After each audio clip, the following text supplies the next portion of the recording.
Let's tell you about the National Prosecuting Authority in KwaZulu-Natal. It says at least 145 cases of political killings are on record in that province. 57 of these cases are on the court roll, while 58 have been closed for various reasons. Joining us for a discussion on political violence in KwaZulu-Natal is Mpumelelo Zikalala, a legal analyst, and Thembisa Fakude, a political analyst. Thank you very much to both our guests for availing yourselves this afternoon. Mr. Fakude, let me start with you. The Global Initiative on Transitional Organized Crime has collected data on assassinations in South Africa. It has found that for the 3 of the last 6 years, KwaZulu-Natal recorded politically linked assassinations, and it was the highest in the country for 6 years. What does this speak to, maybe to your knowledge, in terms of what it is that you know about KwaZulu-Natal? Is political killings or political assassinations endemic to that province? What's the history of political violence? Well, 2 things. The first thing is, it's common knowledge that if you miss the first 48 hours in solving the case, chances are that you won't be able to solve the case. And it takes an experience. And unfortunately, within the South African police services, we have seen time over and over again that there are a lot of people who are tasked with certain responsibilities who are not fit for purpose. And this is a problem. So these assassinations will continue unabated. But unfortunately, it sends very disturbing messaging, particularly to those who want to come invest and live in this country. And one hopes that, we look forward to these statistics as if something new is going to change. We need to change systems on the ground instead of coming up with bandit solutions, as is always the case whenever these statistics are announced. Mr. Zikalala, let me come to you. We now know that 58 cases have been closed, and according to the NPA, in a lot of those cases, challenges that arose were as a result of witnesses not wanting to testify anymore in the cases, and some of the cases in which they've decided not to prosecute, there's insufficient evidence. What do you make of that information? The first one is, it's maybe a growing trend in individuals where they would say, we don't even trust the police, we don't even trust the system. Now, if you're not going to have law enforcement agencies which can be able to do the work within the shortest amount of time and be able to arrest, then you're going to have a problem. But most importantly, if the prosecution itself is not going to be able to deal with these matters, of course, our court system is being very slow, then you are going to have a problem at the end of the day.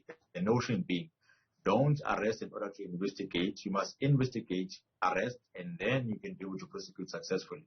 If you're going to keep individuals being accused all the time, only at the end of the day for them to be found not guilty, you're going to have problems, because a number of people that are going to end up saying, look at the wrongful accusations that you have forwarded against me. Today's stats alone speak a lot with regards to that. However, it speaks mostly to how law enforcement agencies ought to work, a way in which they're not working in, and also in our court systems as to how efficient it's supposed to be, and unfortunately it's not doing so. And the biggest sufferers from all that inefficiencies is us as members of the public. These political killings, Mr. Fakude, sometimes it happens in full view of people's families, right? And some people are gunned down outside their own homes. Is this a challenge that is only for law enforcement? What else can help? Well, I've said this before, that we have this we have a moral bankrupt society. And again, police can only come up with bandage solutions. Police cannot help convert individuals into good people. And as long as we ignore these places where people can be recycled, particularly places like churches, mosques, synagogues, and other social services, we are likely to have this thing repeating itself, because people will continue committing this crime, one, knowing that they will come out scot-free, as it's always the case. So I think we need to revert back into other platforms within our society that will convert these individuals into proper human beings who fear not only, killing individuals, but who strive to adhere to basic, common, acceptable citizenry. And we don't have that at the moment, unfortunately. So we can beef up the police force as much as we want. We can continue increasing the security apparatus and empower it as much as we want. But as long as we have these default and these individuals who do not respect basic humanity, and these individuals do not respect nor understand what it means to be a good citizen, this is just going to continue repeating itself, unfortunately. Mr. Zikalala, before we end the conversation, you spoke of how things are being done maybe vice versa. Instead of investigating and arresting, we're seeing arrests and then investigations. What then is the consequence of that, especially when you take a look at some of our prisons being at capacity?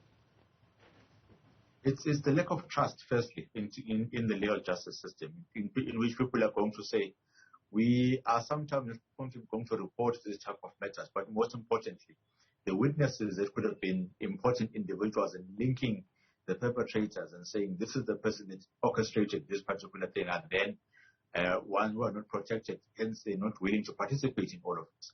But from the police side, it's mostly on intelligence. One would even wonder, do we even have an intelligence agency in South Africa which is able to listen in and be able to have individuals on the ground that should pass vital information that is going to provide convictions at the end of the day? If we don't have those individuals, then we are going to have a problem. Another one, which is very important, is try and eliminate whatever reward which is achieved by people who are conducting these political killings, either monetary-wise or through access to political positions, so that people can see that there's no value in killing another person just because you want to be a councillor or a mayor or a minister or whatever position that you want to occupy in any political party.